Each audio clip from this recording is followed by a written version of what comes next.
What's up, guys? So today we're going to be talking about some of the main technical problems with Bitcoin. For those that don't know me, I'm a software developer currently living in Tokyo, Japan, and I also do some work in the crypto space. Today I'm going to be talking mostly about technical issues. Alright, so let's get right into it. Probably, I think the biggest problem is the slow transaction times that Bitcoin has. Let's imagine that you're going to a store and you have a credit card and you're ready to use it to check out. So I take my card and I swipe it at the register. How long do you have to wait? Maybe a second, half a second, maybe 2 seconds, 10 seconds at the most, in order to say like, okay, your card is approved. How long would it take with Bitcoin? It would take maybe 15 minutes, 20 minutes, 30 minutes, a few hours. Now, that completely rules it out for almost any daily transactions. Now, the things that you use your credit card for, you wouldn't be able to use Bitcoin for. If Bitcoin needs to improve, they need to be able to speed up their transaction times. Now, I know that they are working on this with the Lightning Network, but that is still remains to be proven. The second thing is Bitcoin is actually extremely bad for the environment. I know a lot of people talk about, oh, you need to be able to mine Bitcoin. But the biggest problem with mining Bitcoin is it's actually completely useless.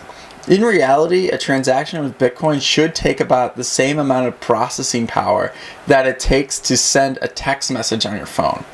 If you sent a text message on your phone, it shouldn't take up a lot of data. You can use any old phone that's 20 years old, I don't know about 20 years old, but 15 years old, and you should still be able to send a text. But with Bitcoin and all the mining, it takes up way more computing power. I think I read somewhere that it was about 1% of all of the Earth's energy is used to just mine cryptocurrencies, which is insane. Another problem is the high transaction fees with Bitcoin. Now, luckily, the transaction fees have gone down over time, but they're still a lot higher than they need to be. As of today, I was looking and they said the average transaction fee was 62 cents for Bitcoin, which is still a lot higher than a credit card transaction.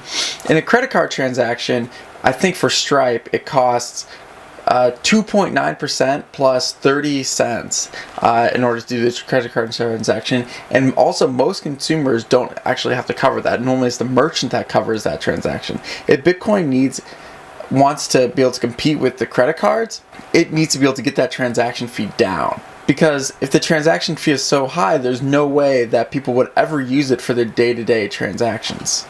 Probably the biggest problems with Bitcoin is 1, there's slow transaction times. 2, it's really bad for the environment. And 3, there are very, very high transaction fees. Bitcoin isn't all bad, and I'm going to make another video showing about the really good things about Bitcoin and why I think that technologies like cryptocurrency will actually be the future. But maybe not Bitcoin. If you like videos like this, like and subscribe and hit the bell icon to learn more.